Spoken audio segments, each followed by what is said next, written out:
မတိလို့လိုချင်တယ်ဆိုတဲ့စကားလေးရှိမတိလို့လိုချင်တော့ဆွဲလန်းတော့ပြုလို့တော့ရရှိတော့ခံကြပေါ့ဆိုတဲ့စွန်းလုံးဆရာတော်ဘုရားကြီးရဲ့စကားပိဿသမုပ္ပါကိုခြေခံပြီးတော့ပြောတာလေမတိလို့လိုချင်တော့ဆွဲလန်းတော့ပြုလို့တော့ရရှိတော့ခံကြပေါ့တဲ့ဒါအတူဆုံးဘဝရဲ့အကြောင်းပဲလေဟုတ်တယ်မဟုတ်လားအဲ့ဒါမတိလို့လိုချင်ဒါလေးကတော့ရှင်းကြတယ်ဟုတ်တယ်ဘဝမကောင်းသို့တော့မကောင်းတာကိုမတိတော့ကောင်းတယ်ထင်ပြီးတော့ရကျင်နေကြတယ်နော်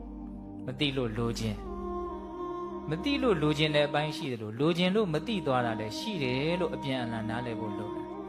နော်အဝိဇ္ဇာကြောင့်တဏှာဖြစ်တယ်လို့တဏှာကြောင့်လည်းအဝိဇ္ဇာဖြစ်တယ်နော်မတိလို့လိုချင်တယ်ဆိုတာရှင်းတယ်လိုချင်လို့မတိသွားတာကြတော့စဉ်းစားတရားကောင်းတယ်ဟုတ်တယ်ဒါလည်းပဲဘဝမှာတကယ်လက်တွေ့ပဲတကယ်လိုချင်သိပြင်းထန်လာပြီဆိုလို့ရှိရင်မမြင်ကြတော့ဟုတ်လား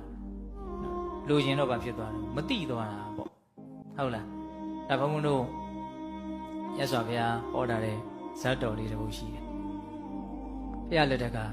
စမ်းကြယ်တဲ့အဖြစ်အပျက်တစ်ခုဖြစ်ခဲ့တာပေါ့အဲ့ဒါကုံတယ်တွေမြတ်စွာဘုရားကိုပင့်ပြီးတော့ဆွန့်ကပ်ကြတာဘာလို့လဲဆိုတော့သူတို့ကထူးထူးဆန်းဆန်းဥစ္စာတွေအများကြီးရလာဘာလို့ရလာတော့ဆိုတော့သူတို့ကုံကူးသွားကြရင်နဲ့မျက်စိလေကန်တာရတယ်တဲကန်တာရတယ်မှာအဲ့လိုမျက်စိလေတဲ့အခါကျတော့ဟာအစာရည်သားတွေပြက်လက်ပြီးတော့ဒုက္ခရောက်အံ့စေတဲ့အချိန်မှာပဲညောင်မင်းကြီးတပင်တွေ့တဲ့အခါကျတော့ဟာတခါတည်းတို့တော့ညောင်မင်းအောက်ခိုကြမှာပဲဆိုညောင်မင်းကြီးအောက်ခိုရင်းနဲ့ဒီဇလန်လေးကြားဥပါတယ်လေညောင်မင်းကြီးပေါ်မော့ကြည့်တော့ညောင်မင်းကြီးကစိုးလျှော့အရေးတွေထွက်တယ်လို့မြန်ဖြစ်နေအဲ့တို့ကလည်းရေငတ်လာတာအစာငတ်လာကြတာဆိုတော့အဲ့ဒါနဲ့အဲ့ဒီညောင်မင်းအောက်မှာလှဲဝိုင်းကြီးချပြီးတော့ညောင်မင်းကြီးရဲ့အရှိကိုင်းကိုဖျက်တဲ့အခါရေတွေထွက်လာတယ်အမှန်ကညောင်မင်းကနတ်နဂါးစောင်းတဲ့အပင်ပဲသူတို့တနာလို့ရေထွက်ပေးတာပဲဒါပေမဲ့သူတို့ကတော့မသိဘူးဟာရေတွေချိုးကြတောက်ကြနောက်ညောင်မင်းကြီးရဲ့တောင်ကိုင်းဖျက်ကြပြန်ဖျက်တဲ့အခါကျတော့စားစရာတွေထွက်လာစားကြတောက်ကြဘူးနော်အဲ့ဒါနဲ့အနောက်ဘက်ကိုင်းကိုဖျက်တဲ့အခါကျတော့သူတို့သမီးကညာတွေထွက်လာဟာပြောကြပါကြပေါ့လို့နဲ့နောက်ဆုံးမြောက်ဘက်ကကိုင်းကိုဖျက်တဲ့အခါကျတော့ယတနာတွေထွက်လာအဲ့ဒီမှာသူတို့ယတနာတွေတင်းပြီးတော့မျိုးသမီးတွေကတော့ပျောက်သွားတာပေါ့လေအဲ့ဒီယတနာတွေတင်းပြီးတော့ပြန်လာကြတာအများကြီးရလာတာအဲ့ဒါနဲ့သူတို့ကမြတ်စွာဘုရားလည်းကြည်ညိုကြတဲ့ပုံစံဆိုပင့်ပြီးတော့ဆုံးကတ်ကြတော့မြတ်စွာဘုရားအကျိုးအကြောင်းသူတို့ကရှောက်ကြတာဒီထူးဆန်းလို့အဲ့လိုရှောက်တော့မြတ်စွာဘုရားတဲ့မင်းတို့ကတော့ကိုယ့်ရဲ့လောဘကိုထိမ့်သိမ့်နိုင်လို့တဏှာရဲ့လောဘရဲ့အလိုကိုမလိုက်ဖဲနဲ့ထိမ့်သိမ့်နိုင်လို့မင်းတို့တော့ချင်းချမ်းသာတာဖြစ်ခဲ့တာဟိုတုန်းကတော့အလိုလောဘကိုမထိမ့်သိမ့်နိုင်လို့အဲ့ဒီလိုအဖြစ်ပြမျိုးကြုံခဲ့တဲ့ဂုဏ်တွေကတော့အကုန်ဒုက္ခရောက်ကြတာပဲဆိုပြီးတော့မြတ်စွာဘုရားမဟာဝါနိဇ္ဇဇတ်ဆိုတာဟောတယ်အဲ့ဒါလိုပဲအဲ့ဒီဘဝတုန်းကဘုရားလောင်းကလက်ကုံတယ်ခေါင်းဆောင်ပေါ့။သွားကြရင်လည်းပုံစံတူလေးပါပဲဇလန်းလေးကအဲ့ဒါလိုပဲရှေ့ကိုင်းတောင်ကိုင်းအနောက်ကိုင်းမြောက်ကိုင်းခုတ်ကြဖြတ်ကြတော့ဒီလိုပဲသူတို့ရကြတာ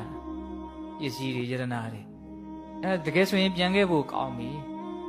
နော်ကိုယ့်ရဲ့ကျေးဇူးရှင်ညောင်မင်းကြီးလည်းအကိုင်းမရှိတော့ဘူးပြန်ခဲ့ဖို့ကောင်းပြီသို့တော့သူတို့မပြန်ကြဘူးဘာဆက်လုပ်ခြင်းအမြင့်တူးခြင်းနေဟောလောဘမဖြတ်နိုင်ဘူးပေါ့နော်အဲ့မှာဘုရားလောင်းကသူတားတယ်ဒီပင်ကြီးကမင်းတို့ကိုမြန်ဘာမြန်ဒုက္ခပေးလို့တော့တကယ်ဆိုရင်ကျေးဇူးရှင်ပေါ့နော်အရေးနော်စားစရာမျိုးသမီးယရနာပစ္စည်းအကုန်ပေးတာဘာလို့ဒီလိုလုပ်ရမလို့ဆိုအဲ့လိုမလုပ်ချင်တာသူတယောက်ပဲကျန်တဲ့လူတွေအကုန်လုံးကလုပ်ချင်တဲ့လူတွေကြီးပဲအဲ့တော့ तू တားမရဘူး तू အန်နေဖြစ်မဲ့အနေထားမှာရှိတော့ तू တာပဲရက်ကြည့်နေရတယ်ပေါ့အဲ့ဒါနဲ့အဲ့ဒီညောင်မင်းကြီးရဲ့အမြင့်ကိုဖြတ်ဖို့လဲကြိုးစားကြရောအဲ့ဒါငကားကအမျက်ထွက်ပြီးတော့အကုန်လုံးအဲ့ဒီလူတွေကိုတတ်ငကားရဲ့တကိုးနဲ့ဘုရားလောင်းတယောက်ကိုပဲချမ်းပြီးတော့နော်ဥစ္စာပစ္စည်းတွေလှည့်ပေါ်တင်ပြီးတော့လိုက်ပို့တယ်ဆိုတော့ဇတ်တော်တစ်ပုဒ်ရှိအဲ့ဒီဇတ်တော်ရဲ့အဆုံးမှာမြတ်စွာဘုရားကဂါထာလေးနှစ်ပုဒ်ခေါ်တယ်အဲ့ဒီဂါထာလေးနှစ်ပုဒ်ကိုဘုံဘုံကပြောခြင်းလို့ပါနော်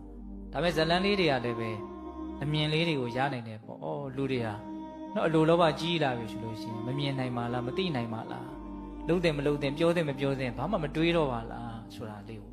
စဉ်းစားမိဖို့ပေါ့